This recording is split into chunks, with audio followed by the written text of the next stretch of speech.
I call this Budget Appropriations Committee meeting for the Student Government Activity and Service Fee Hearing 1 to order at 11:30 a.m., July 6, 2026, and Rights Room 2106 to order. Will all members of the committee please state their name for the record?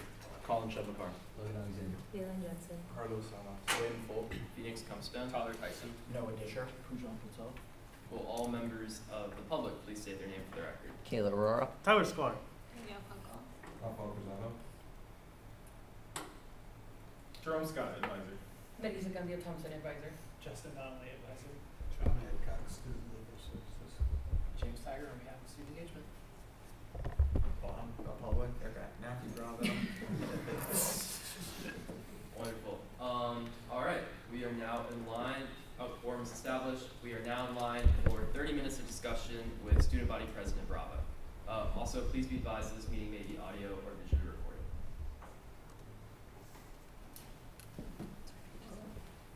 Technical difficulties. This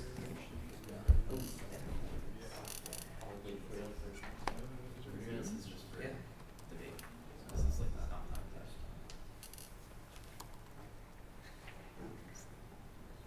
Hey, all right, well, thank you all very much for having me. If you haven't met me, I'm Matthew Bravo. I'm the Student Body President for this upcoming academic year. And this is the budget presentation that we'll have for the 2027 through 2028 budget for student government. And so let's just get into it. Student government's mission and history, we've had a lot of prominent leaders come before student government at the University of Florida, from governors to Supreme Court justices, athletes, etc. And what we do as student government is represent the best interest of the student body, voice concerns about academic and extracurricular issues through our three branches, the legislative, executive, and judicial of student government. I have the executive branch of SG, and our job is to basically create a well-rounded learning environment for all Gators so that they can be successful as well. Now, some student leaders we have this year, that's me when I had a little bit less hair. That's Donovan, our student body vice president, Marco, our student body treasurer, Molly Murphy, our Senate president, and Kate Finfrock, our Senate pro tem. They're the main core of student government's executive leadership, but we'll have others that we'll show throughout today. For advising and operations, Justin Donnelly, Jerome Scott is associate director. We're excited also to have Marisa and Elliot join our team, and Skylar as well this year. So we're very thankful for the fact that they accepted their roles and will be help lead student government in their roles as advisors, and Yolanda is our office manager. So we'll get into some of the services that student government provides on a daily basis to students around the university. SG Bike Repair is one of them. It's a free service enrolled to students as long as they have a valid Gator 1 ID. And you can get single part installation there, tuning, bike assembly, and quite a bit more. There are several self-service stations located throughout campus as well. And this year we've had over 2,000 total repairs and around 1,500 unique students use these facilities. For the Student Government Graphics and Copy Center, we support printing, lamination, and graphic design needs. These can be for your resume, for different printouts graduate students might need. We do free resume printing during certain parts of the fall and spring as well. In this, we've had over 1,700 student resumes printed, over 1,200 printed projects for student orgs and departments, and over 1,650 graduate student research posters printed. The SG Print Lab provides currently enrolled students with access to computers and printers for all different types of academic and personal use. Now, each student, as many of you are well aware, get 250 free pages for each semester, fall, spring, and summer. And this year we've had close to 1 million pages printed with almost 20,000 unique users. And SG Finance, we'll go into some of our departments here. So SG Finance works with the university's activity and service budget on behalf of student government. This year they approved over 6,000 SARs and TARs with a total of $4,600,000 and change allocated this year. For student legal services, they provide legal service, personalized legal counseling, and development opportunities to students on campus. The students have saved quite a bit in attorney's fees, close to $500,000 through the use of SLS. And we've had quite over 1,700 notarizations processed, over 1,000 students assisted, and 72 requests for service to specific student orgs as well. So let's get into some of student government's specific agencies, I should say. So the Accent Speakers Bureau. The Accent Speakers Bureau is the largest student-run speakers bureau in the United States. It's been funded by us since 1967. It brings a variety of different politicians, comedians, celebrities, and more to speak with the student body, engage in good dialogue. This past year, we had 8 events that were hosted and over 7,000 total attendance. It was one of Accent's most successful years in its history, and we have last year's agency head returning this year as the current agency head, so we hope to see the success continue.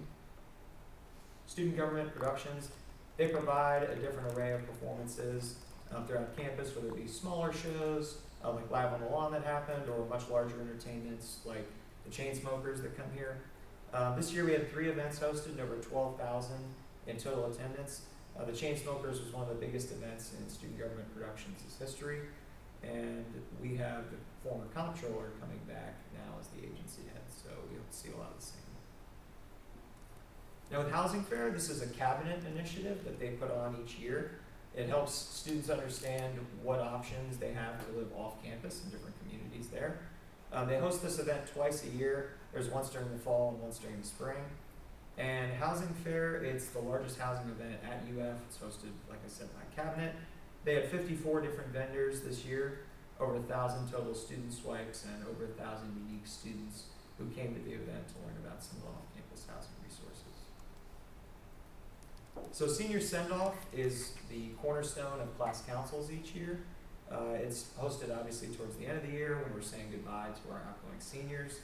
And this year we had over 1,000 people attend. Different details from the events. We had senior send-off shirts, paperweight giveaways, food trucks, live music, mechanical gator, and photo booth. So now let's get into Senate. Senate, as many of you well know, helps allocate quite a bit of money to student orgs. This year, close to $2 million.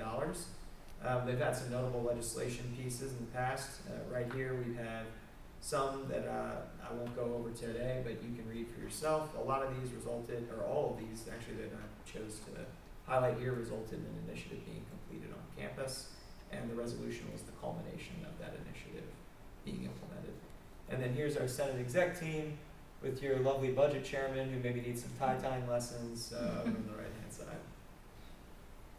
So yeah, we'll get into our budget proposal for this year. So we've left a lot of it unchanged. As you know, we proposed a 0% budget increase. Things like the admin agency line remain untouched. Class councils untouched as well. Network support, they identified an area where they could be a little more efficient, and so they told us that $5,000 they feel like wouldn't be needed as any longer with that. For the projects line, I chose to cut from our projects line as a way to make sure I wasn't having to cut from anywhere else in the line when it came to some of the money that we would need to allocate towards raises for staff in the upcoming year. Staff salaries, as you'll see, are the increases throughout this budget line. This one is for the administrative account staff salaries, and I can go through here. You'll see on here, SG staff and the operating account, those staff salaries are also being increased. Now, staff salary increases typically happen annually. These are a pretty regular thing with a lot of departments. Ours is no exception to that. And we have, on this line, I could say some other things that are remaining untouched. The Florida Natural History membership. When I was still in Senate, many moons ago, it feels like, that line did not have any money because they were undergoing renovations. But in the last 2 budget cycles, we've approved $72,000 for them. Officer salaries, you'll note those, we used to have 2 agency heads under those. We no longer are funding those officer positions. Supplies and expenses, music royalties, all the same. We'll go now to what I would say is the bulk of the budget proposal, which is student orgs. So student orgs, that is remaining entirely untouched. You'll see that's under the group budgets. So organizations and travel grants, No changes will be made to those lines. Same with accent student government productions. And service learning, student government no longer funds that for the 26 cycle or for the 27-28 cycles I'm proposing. And then SGIT, there's salary increases there that we need to account for as well. Student legal services, there are also salaries there. Student legal services, though, also for efficiency reasons, is no longer using one of their student assistants, so $9,000 is going to be saved from there. And that's pretty much the bulk of it. Now, the $46,000 difference that we have there, that comes in with the supplemental and recurring requests, which I know are happening at a later time. But for supplemental and recurring, we're requesting for recurring to cover offsetting those salary increases for UFIT, for the SG staff, and for student legal services. Those total up to $46,000 and some change. And then with supplemental, which we can get into at a later date, but that's, I've requested on our call letter $28,000 for a recre station to be installed at Honors Village as part of an agreement that we created with housing. All right, so that's the bulk of my presentation, and after y'all's questions, thank you. All right, thank you very much. We are now in line for 30 minutes of discussion starting now. Yeah. Could you go into more specific on what you cut from the SG projects line? It's $20,000 in total. Was that multiple things or was that one thing? So the projects fund is typically a general fund that we use to create different projects around campus. I know I just said literally what the line's name is, but a lot of times, let's say you were looking to contribute to maybe a memorial around campus, a statue, maybe you wanted to help pitch in for signage right on the roads, certain things like that you might work with facilities on or other groups around campus. That's the line in which that comes from. Now, so specific funds, it kind of varies year to year, basically. Yeah. So with board funding staying the same, but base funding like increasing slightly every fiscal year, does that like have an impact on like how much you allocate funds to each organization, or? I don't think I begin to see the impacts on that yet. It may be an issue in the future, to be honest with you. It'll probably be more of a thing for Marco. I know this is under like the supplementals and stuff, but I just want to ask about it. What is the recre station? What is that? Yeah, so as part of an agreement with housing, Housing and Residence Life had agreed that if we use some of what would be the supplemental line for basically projects, right? This is an example of what you could use project money for. $28,000 of that would cover the installation of a recre equipment rental set at Honors Village. Sort of like what we have here in the Rights Union. We can rent out putt-putt, frisbees, footballs, things like that. It's been a big ask for students from there for quite a while now. And what the agreement with housing was we put up the $28,000, cover the initial cost, the implementation of it. Housing maintains its maintenance for the rest of the time that it's there and covers the costs for the remainder of the time it's there. So. Now for the rental for recre, the rental is like a no cost to students, Yes. correct? Okay. Yes, thank you. Appreciate it. For the senior send-off, Yeah. what are you guys doing to try and increase that attendance from 1,000 people to closer to like half the class size? Sure. I mean, senior send-off this year typically actually was higher than in past years. One of the things is promotions. A lot of people really like the free paperweight giveaways that we did. Those were gone very, very quickly. Now, what they did at the beginning was they made it, I think it was the first 500 students were to get one. So probably expanding that, because I know some students, once those were sold out or gone or turned away or didn't want to come as much. So everybody always likes free things. Hopefully we'll have the money to do so. Thanks, Kyle. Can you elaborate just a little bit more about like what the housing fair was and what that looked like in terms of like partnering with off-campus apartments and stuff like that? Yeah, so we have a director of, I believe the title of the cabinet is Director of Housing Affairs, and that director reaches out to different groups off campus, whether it be say swamp rentals or any of these other types of groups. Ask them if they want to come advertise on our campus some of some of both their newer listings that they have, open listings that they might be seeing in the future, housing availability, maybe where their next, because swamp rentals and groups like that are always buying different sites, new building construction. And it gives people a chance to see what construction projects are not only going to be happening for you within next year, but you, maybe if you're a freshman, by your senior year. So it educates people on housing resources through, for a couple of years, and change ahead of time. For the recurring supplemental for salary increases, how do you expect that to help you kind of maintain current services by offsetting some of the costs? Yeah, so, I mean, the fact that I was very committed to not wanting to cut any money from student orgs, travel requests for students, where it would have to be cut from otherwise, for if I were to, like, not receive, say, the recurring funds, would be the project line more. And that, what that hurts is our ability to work with our on-campus partners to lead to longer lasting projects on campus, right? If student government does not have the funds to be able to say, help facilities create certain transportation related signage or things like that, you know, we're not gonna be able to fund as many long lasting projects in the future. So that's really where the money would be coming from. Yeah. For the student legal services, I saw the 9,000 not needing 9,000.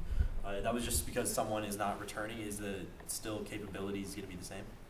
Yeah, I mean, John, you can speak more to this than I probably can, but it's more of an efficiency argument from their part. So Yeah, we had basically a law clerk that was funded, and as it turned out, that person spent most of their time answering the phone and notarizing things, because we have a lot of free help, basically, with externs and interns and all, so. They added a much broader extern program with the law school, so students are taking that for credit, and you can't do both. So because they built that out, it wound up not as much of a need to have, let's say, paid student assistant in that same original way that was anticipated. yeah. For the student legal services, who are the individuals helping the students? Oh, I mean, that would include John and all of our other certified legal staff that they have there, whether it be notaries or actual lawyers. Yeah, Does that also include like law students at the bar school or law?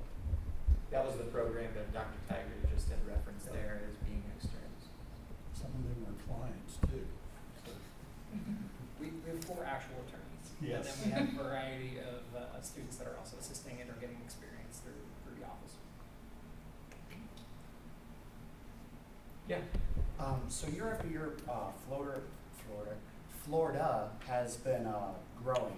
I guess my question is that since not much in the budget is legitimately changing much other than wages, how are you anticipating growth and potentially that the size of these events is going to continue to grow as our student population grows?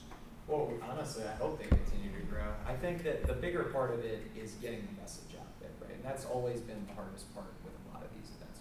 The funding is a major, major issue on it, but at the same time, you need to have good advertising, good social media presence, making sure more students are aware of these events in the first place. And that's really going to be the biggest problem with having a larger number of people. Now, hopefully that means there are more opportunities for us to communicate to more students, but it could also be more challenging with all the stuff that'll be out there on social media for us to compete against for viewership. Thank you. Yeah. Where do you think you're currently lacking in getting the word out about these services and events that you're putting on? Well, I'd say social media can be part of it. You know, this year we have a great action team, and they have in years past, but it's very, very tough a lot of times when you're just competing with both daily campus life. So I think also trying to find times that work best for everybody is going to be something that we're focusing on this year through one of our agencies actually, trying to figure out times that work the best and days of the week that work the best and with foot traffic on campus to draw more people to specific events. So one of our agencies is actually focused on finding that this year. Yeah. And I guess a follow-up to his question, you mentioned competing with other not agencies, but other divisions at UF. What have you done to work with those divisions? And Yeah, I mean, whether it be kind of collaborating through, say, Accent with UF Student Life or other groups like that, we've tried to lean into that a lot more. Things like the projects line will definitely help out with that as well, right? We want to make sure we're creating a longer lasting impact on campus and having larger initiatives that can draw more people in the first place. And a lot of that comes with good advertising and good financial standpoint. I was wondering, what is kind of your strategy for measuring like both effectiveness and student feedback when it comes to the SG events, so that like you kind of know where to be like modifying where the funding is going for that? Yeah, I mean, I think the biggest factor is always attendance, right? Attendance is by far, and we do have the Gator 1 ID swipes. A lot of times, though, it's more about finding a time where we can be effective. And so figuring out what day of the week we need to put those on, or figuring out a specific time during days, comparing that, say, with foot traffic in Plaza, Turlington, different spots on campus throughout the day, that's probably going to be where we're going to need to excel the most in trying to find ways to get people to come to the events. So in the booklet, it kind of focuses on a lot of the really awesome numbers for kind of services like the bike repair shop, the graphics and copy center, and the print lab. Are most of the employees for these services students? Yes, I believe they are, and especially for groups like areas like copy centers. Say a lot of times it's only students running the area for a majority of the days. Follow up to that about like all the services. I don't know if you'll know this, but do you know how these numbers compare to last year? As far as the services, I don't want to give you an incorrect guesstimate. We'll be able to provide that to you probably after this. We have the numbers from last year. We'll Okay. pull them for you. So thank you. Thanks, Justin. I also had a question. Do you know how many student employees are under student government in terms of like assistants and like kind of all of those roles? Or a general number? If not. We can get that to you. Yeah. Yeah. Is there any data on those employed by student government, whether it be an intern at the Student Leader Services or just an executive officer? Has there been tracking of the success of these students and showing how that their involvement in any branch of the government has helped them in their future? Sure. Well, I mean, they do have satisfaction surveys in different parts of campus, and I would imagine that we have the same for a lot of our interns. I can't tell you that as a matter of fact, but what I can say is they try and make sure that there are a smaller number of positions because, yeah, if you have too many people, you're going to have some people sitting around doing nothing. But with all of our students, they vet them pretty thoroughly. They make sure that they're qualified for the roles, to be answering the questions that need to be answered, and then making sure that they can provide good responses to people. Otherwise, we have a lot of nasty emails that get to my desk. So for the experiential learning, are you planning to partner with like student engagement on some of those because they are really building out their experiential learning program? Yes, yeah, we are. The specifics of that at this time, I mean, Yeah, so the student employees with student government are included in all of the experiential learning things that Jackie's currently doing with student employees. And she'll actually have that number that I'll get back to you on an exact number of how many employees we have on the student side, but they're in all of it already.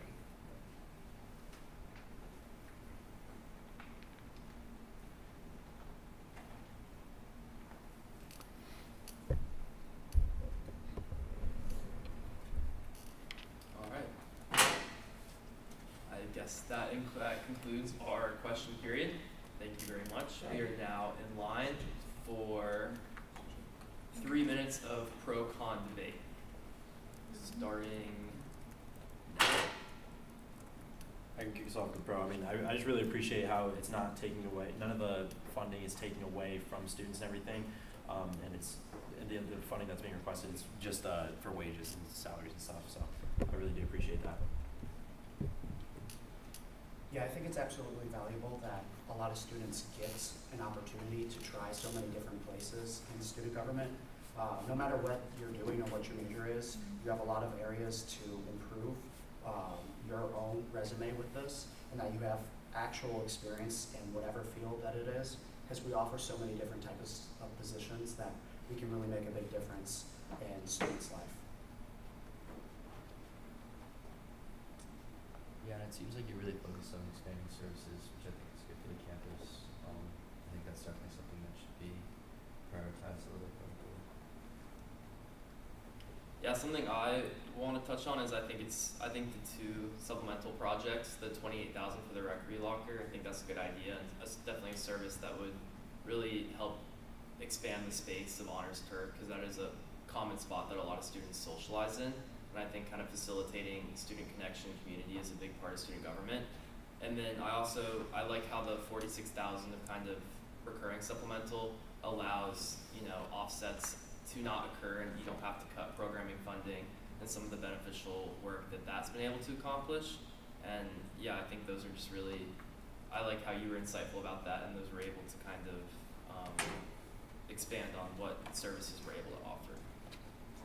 Yeah, I like how you guys managed to find the inefficiencies, specifically in the SLS area, to be able to cut the funding and make the original difference $0, not including additional funding. Yeah, kind of going off what he said, having the interns and the externs at the law school, great way to cut down on labor costs and keep the same ability of student legal services up.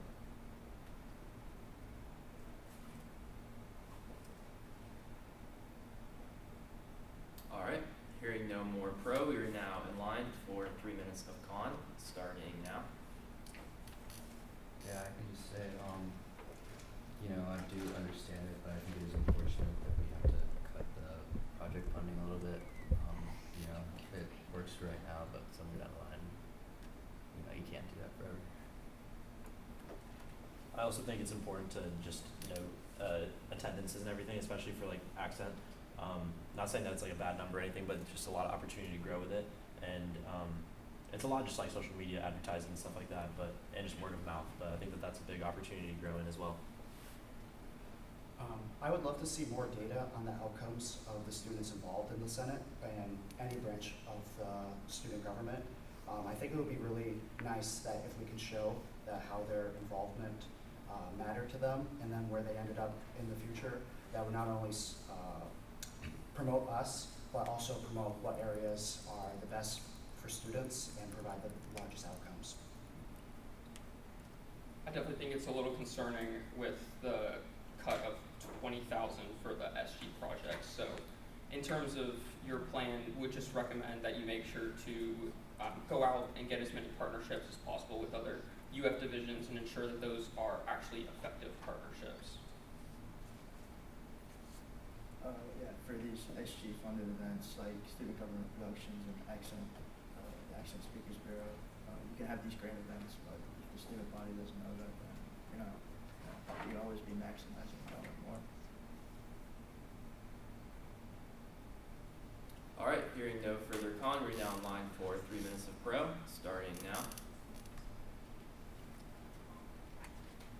I can speak for a second. I think it's really important.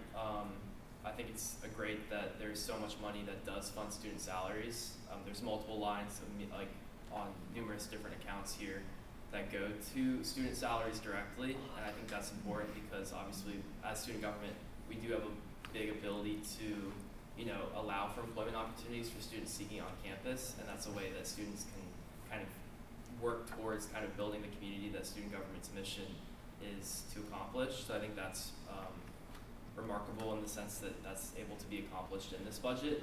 And then kind of touching on like some of the event attendance, I definitely think that's something that is incredibly important, like you mentioned, and attendance is something that we should always strive to increase, but a lot of these numbers are really impressive, like 12,000 attendees is remarkable for student government productions, and getting over 1,000 for senior Sendoff is pretty remarkable as well.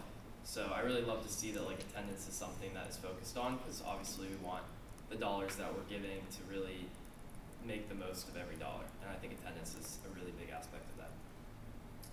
Yeah, just to piggyback off that, I mean, I know the attendance has been really good recently, and I mean, people I've talked to that have gone to the events, especially chain smokers, I mean, everyone loved that event, and I'm super excited to see what we do going forward. I would just also add, I really like the transparency of like each of the breakdowns of what these programs are for student government and like where that's going in the budget. So like make up that total. Yeah, I think the only thing I have to touch on is also you don't really like I think it's really remarkable to see kind of all the different services that are under student government, like the New York Times readership and like the museum memberships. Those are things that like you don't really notice or think about without like seeing the numbers, but are things that are like highly utilized. Like I know for a lot of my classes, you'll have articles from the New York Times that you have to read for a paper, or it'll be part of like the coursework, and being able to like not have to spend $5 or $6 a month on a New York Times membership is really beneficial for a lot of students. So I think services like that kind of go understated. And then also just like the museum memberships, I think I've been to both these museums, and they're very they're really like cool to go to, and I think that's another thing that students not take for granted, but like it's not clear like when you go to the museum that like this is getting funded by student government. And I think that's important because it's like wonderful for students to have those opportunities, and the fact that student government is able to do this, I think, is pretty impressive. All right, hearing none, we are back in line for 3 minutes of con. Starting now.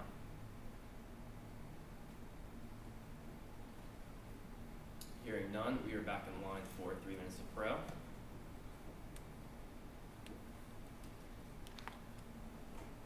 Hearing none, we are now in line for final privilege with Student Body President Bravo. Well, thank you for the feedback that you provided, and thank you for some of the pros as well. What I can say is we'll get the numbers for you on some of the things that you requested in the meantime. We have 61 students that are found out working under student government. I guess it was around 50, so I'm glad we're a little higher. But that's pretty much it for me. Thank you for taking the time out of your day today, hearing our budget request, and we appreciate it and hope to be working with you more in the future. Thank you very much. Appreciate it. We are now in line for motions. Do I hear a motion to advance student government budget of $6,136,823 to second hearings? So moved. Do I hear a second? Second. I hear a motion to advance the student government budget of $6,136,823 to second hearing. It's by unanimous consent. Did we make by unanimous consent? I did not. So moved by unanimous consent. Okay. I hear a motion to advance student government budget of $6,136,823 by unanimous consent to second hearings.